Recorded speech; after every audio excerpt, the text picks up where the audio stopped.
Hello बच्चों, आज हम जो चैप्टर डिस्कस करने वाले हैं बहुत ही इजी चैप्टर है। बच्चों को लगता है कि टफ है, लेकिन इट इज़ वेरी इजी। और मैं आप लोगों को दो बाद में ट्रिक बताऊंगा जिससे कि आप लोगों को इसमें फ्री के 6 नंबर मिल जाएंगे।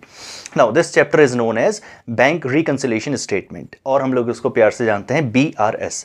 ये क्यों बनता है पहले डिस्कस करते हैं। तो हम लोगों को जैसे पता है कि हम लोग अपने कैश ट्रांजेक्शन्स को रिकॉर्ड करने के लिए कैश अकाउंट बनाते हैं, एज वेल एज हम लोग जब इसी के अंदर बैंक अकाउंट को भी बना देते हैं तो ये हमारी बन जाती है cash book with bank column.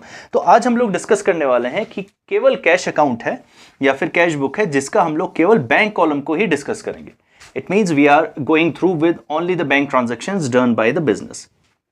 और आपको ये भी पता है कि कैश बुक एक मंथली प्रिपेयर्ड होती है क्योंकि वो मंथ वाइज होती है। तो अगर मान के चलिए कि ये अप्रैल मंथ की हमारे पास कैश बुक है और इसमें कुछ कुछ ट्रांजैक्शंस रिकॉर्ड हुए हैं, और मंथ के एंड में हम लोगों को अगर पता चले कि हमारे पास 5000 का रिमेनिंग बैलेंस है, तो it means this is our balance carried down as per our cash book, कि हमको लगता है कि हमारे पास 5000 रुपए बचे हुए हैं बैंक के अंदर। और अगर हम लोग अपने मुंशी को, इसका मतलब अपने अकाउंटेंट को भेजें बैंक के अंदर पासबुक को प्रिंट करवाने के लिए, तो अगर वो विजिट करता है बैंक में और बैंक में जब उसके पास पासबुक की एंट्रीज आती हैं तो वहां पर को अगर पता चले कि बैंक में तो 7000 रुपये पड़े हैं, तो इसका मतलब मुंशी ने अपने कोई काम ठीक से नहीं किए होंगे। और या अगर हो सकता है कि 5000 रुपये हमारे पास हमारे हिसाब से हैं और बैंक बोलता है कि no sir, you have only 4000 rupees in your bank account. It means वो 1000 रुपये गए तो गए कहाँ। लेकिन ऐसा नहीं है कि मुंशी ने अपनी कोई अकाउंटेंट ने कोई यहाँ पर को कमजोरी है या फिर उसने कोई एंट्रीज को गलत किया होगा। ये एक रीजन है बड़ा सिंपल सा, क्योंकि हम लोग बैंक रिकंसिलिएशन स्टेटमेंट तब बना रहे हैं जब ये बहुत पुरानी बात है। जो आप अकाउंटिंग देख रहे हैं अभी, वहां पर को मान के चलिए कि ना तो मोबाइल हुई है हमारे पास, ना ही मोबाइल और बैंक के साथ कोई भी ट्रांजैक्शन लिंक्ड है। इसका मतलब नेट बैंकिंग, मोबाइल बैंकिंग का कोई भी कॉन्सेप्ट आप लोग मान के चलिए कि ऐसा कुछ है ही नहीं।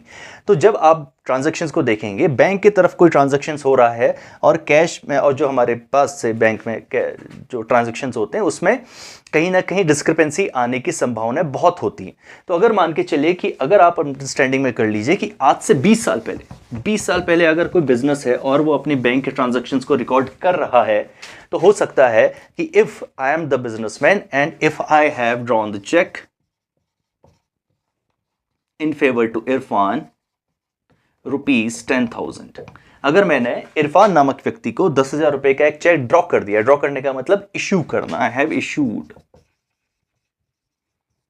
ठीक है। तो मैंने एक अपने इरफान नामक व्यक्ति को 10,000 रुपए का चेक इश्यू कर दिया। तो now Irfan has total 3 months to visit the bank, क्योंकि एक चेक नेगोशिएबल इंस्ट्रूमेंट की वैलिडिटी 3 महीने की होती है। तो इट मींस इरफान को जरूरी नहीं है कि अगर उसको पैसे की जरूरत नहीं है तो वो आज ही जाए और बैंक में वो कैशिंग करवाए। It means he has 3 months to visit the bank.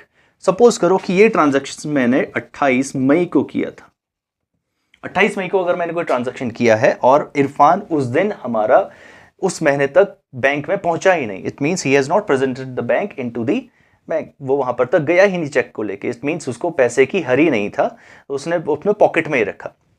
अब होगा क्या, तो जब हम लोग अपनी कैश बुक बनाएंगे तो हम लोग तो लिख देंगे यहाँ पर को पेमेंट्स तरफ आई will be writing by Irfan, और वो अमाउंट अगर है तो 10,000 मैं उसी दिन लिख दूंगा, 28 मई को लिख दूंगा कि मैंने इरफान नामक व्यक्ति को 10,000 रुपये का चेक ड्रॉ कर दिया। तो मैंने यहाँ पर को पेमेंट साइड में इसकी रिकॉर्डिंग कर दी जैसे कि आपने कैश बुक में पढ़ा था। लेकिन बैंक तो ये बोलेगा ही नहीं कि आपके उसमें से 10 रुपये कोई डेबिट हुआ है। इसका मतलब बैंक बोलेगा कि आपके बैंक में से 10 रुपये का कोई ट्रांजैक्शन, 10,000 का कोई ट्रांजैक्शन हुआ ही नहीं है। तो देखिए, एक एग्जांपल मैंने दे दिया कि डिस्क्रिपेंट कैसे हो सकता है कि कैश बुक कुछ अलग बोले और पासबुक कुछ अलग बोले। तो ये सिर्फ एक एग्जाम्पल था। सोचिए, यहाँ पर कोई मुंशी की कोई गलती नहीं है, बैंक की तरफ कोई गलती नहीं हुई है। बस हम लोगों को ध्यान रखना पड़ेगा that bank mobile and bank balance कोई भी लिंक नहीं है। इसका मतलब हमारे पास कोई डायरेक्ट मैसेज नहीं आ रहा है that your account has been credited, your account has been debited by such and such account amount. तो वहां पर कोई ऐसा कुछ नहीं है। तो हम लोगों को ये इंफॉर्मेशन तब तक नहीं पता चलती थी जब तक हम लोग बैंक में जाके वो विजिट करके पासबुक की प्रिंट ना ले लें, वो समरी स्टेटमेंट ना ले लें बैंक से। मिनी स्टेटमेंट जैसे आप जानते हैं, स्टेटमेंट हो गया, मिनी स्टेटमेंट हो गया, या फिर पासबुक को एंटर न करवाने, तब तक हम लोगों को नहीं पता चलता था कि बैंक के द्वारा क्या क्या ट्रांजैक्शंस हुए हैं, या फिर कोई पर्सन्स कोई डिफॉल्ट हुआ है, या फिर कुछ नहीं। जैसे कैश बुक का कोई हो सकता था, if I have received a cheque from Mohit, अगर मोहित से मैंने 20,000 रुपये का चेक रिसीव किया था ऑन 28th में सेम डे, तो I will be writing to Mohit और मैं 20,000 मान के चलूंगा कि मेरे बैंक अकाउंट में आ चुके हैं।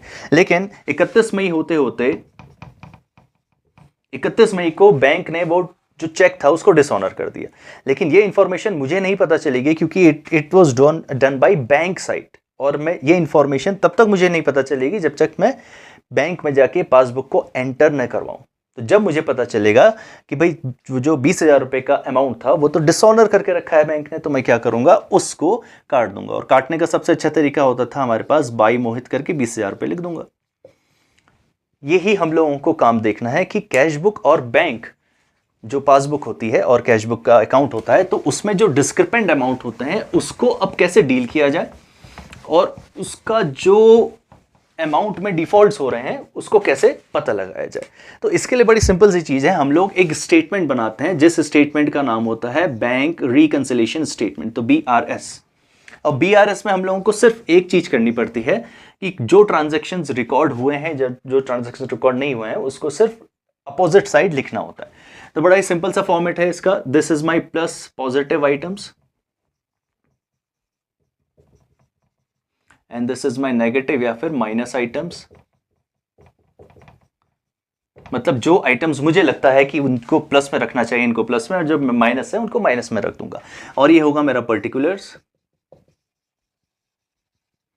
और इसका ये ट्रांजैक्शन होगा। Now we'll be starting our answer with a balance given by the question. तो हम लोग लिखेंगे balance as per cash book, और कैश बुक का अगर डेबिट बैलेंस है तो डेबिट, क्रेडिट है तो क्रेडिट, मतलब फेवरेबल है तो फेवरेबल, अनफेवरेबल है तो फेवरेबल। तो वो लिख देंगे हम लोग। सपोज हम लोगों ने ट्रांजैक्शन यहाँ पर को रिकॉर्ड कर दिया कि it has a favourable balance, तो हम लोगों ने पॉजिटिव बैलेंस लिखा। नाउ आपको करना क्या है, बड़ी सिंपल सी चीज बता रहा हूं, केवल 2 मंत्र बताऊंगा जो मैंने शुरुआत में बोले थे, only true transactions will be recorded. बस अगर आपने वो सीख लिया तो आपकी BRS में फ्री के मार्क्स, जैसे मैंने बोला था, वो आ जाएंगे। पहली चीज आपको देखना पड़ेगा, if the transactions already recorded in cash book, if the transaction is recorded in the cash book, तो हम लोगों को अपने BRS में हम लोगों को उसको माइनस करना पड़ेगा या फिर प्लस करना पड़ेगा। तो it means we have to reverse the transaction. हम लोगों को सिर्फ क्या करना है, वो ट्रांजैक्शन को रिवर्स करना है। सपोज एक एग्जांपल देता हूं कि हम लोगों ने कोई चेक ड्रॉ किया था, जैसे मैंने बोला था Irfan has not presented the cheque into the bank, तो हम लोगों के हिसाब से वो ट्रांजैक्शन नेगेटिव हो चुका था, 10,000 रुपए हमारी जेब से जा चुके थे एज वी बिलीव। लेकिन बाद में पता चला कि वो इरफान, वो व्यक्ति, वो वहां तक बैंक तक पहुंचा ही नहीं, हेंस बैंक ने कोई भी अमाउंट काटा ही नहीं है। तो हम लोगों को क्या करना पड़ेगा, प्रीवियसली नेगेटिव बैलेंस को पॉजिटिव करना पड़ेगा। तो हम लोगों को इसको लिखना पड़ेगा प्लस आइटम में plus cheque not yet presented, और we can say that cheque not yet debited. तो जो भी अमाउंट होगा वो इस तरफ रिकॉर्ड कर देंगे। और दूसरा, suppose we have received a check from Mr. Mohit, as our example, Mr. Mohit साहब ने कोई चेक रिसीव करके रखा था, but bank has dishonored the check। तो हम लोगों को जैसे ही वो ट्रांजैक्शन पता चला तो हम लोग क्या लिखेंगे, माइनस लिखेंगे चेक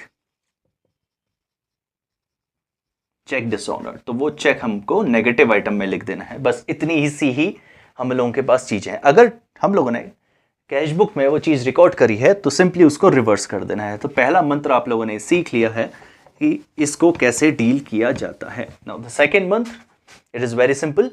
क्योंकि हम लोग बैंक को कभी कभी स्टैंडिंग इंस्ट्रक्शंस दे के रखते हैं। What do you mean by standing instructions?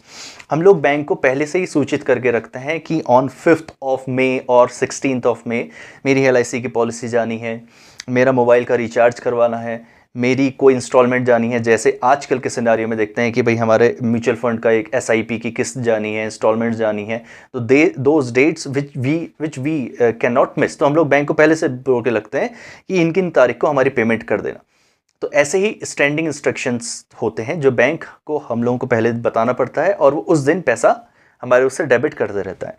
तो एक रीज़न हो सकता है कि स्टैंडिंग इंस्ट्रक्शन, दूसरा हो सकता है कि डायरेक्टली कोई कस्टमर आया और उसने बैंक में हमारे खाते में अमाउंट जमा कर दिया, but he forgots to inform us, लेकिन वो हम लोगों को बताना भूल गया, या फिर वो इन्फॉर्मेशन हम लोगों को वो मंथ एंड होने के बाद पता चली कि उस पर्सन ने हम लोगों के बैंक में पैसा जमा कर दिया।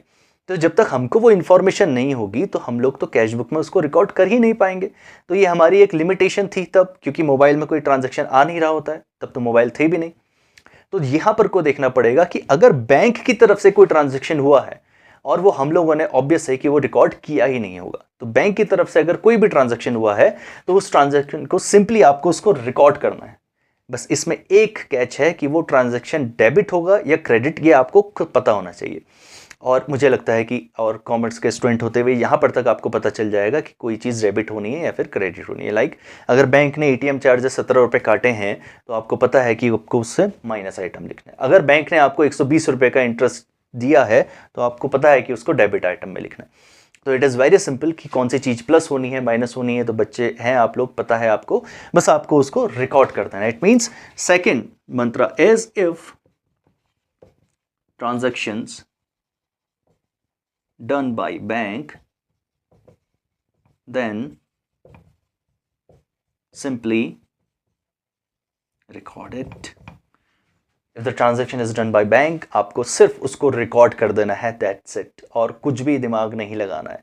बस वो जो लैंग्वेज लिखी हुई है वो कट कॉपी पेस्ट कर दीजिए, जैसे आपने जर्नल एंट्री में किया था नरेशन बनाते हुए, बिल्कुल प्रिसाइज छोटी सी लाइन, मतलब वो इतने पोर्शन में फिनिश हो जानी चाहिए, उसको कहानी की तरह बढ़ाते मत रहिएगा। चेक डिसऑनर्ड, जैसे मैंने लिखा है, cheque not yet presented, cheque not yet cleared, बस इतनी छोटी छोटी बैंक चार्जेस, बैंक इंटरेस्ट, इतना ही आप लोगों को करना है। एक ट्रांजैक्शन और एग्जांपल देता हूँ, डायरेक्ट डिपॉजिट्स बाय कस्टमर, बस इतना ही करना है और आप लोगों को कुछ भी नहीं करना है BRS बनाते हुए, और आप लोगों को बड़ी आसानी होगी इसको बनाते हुए। नाउ सपोज करो कि आपने सारे ट्रांजैक्शंस कर लिए, इसको सम अप कैसे करते हैं बता देता हूँ। आपने यहाँ भी ट्रांजैक्शन लिखा, यहाँ भी लिखा, यहाँ भी लिखा और यहाँ भी लिखा। अब आपको क्या करना है कि दोनों तरफ को टोटल करना है, और जैसे हम लोग अभी करते हुए आ रहे थे कि हम लोग बड़ी अमाउंट को दोनों तरफ लिखते थे, लेकिन इस बार ऐसा कुछ करने की जरूरत नहीं है। आप लोगों को जितना अमाउंट आता है उतना लिख दीजिए।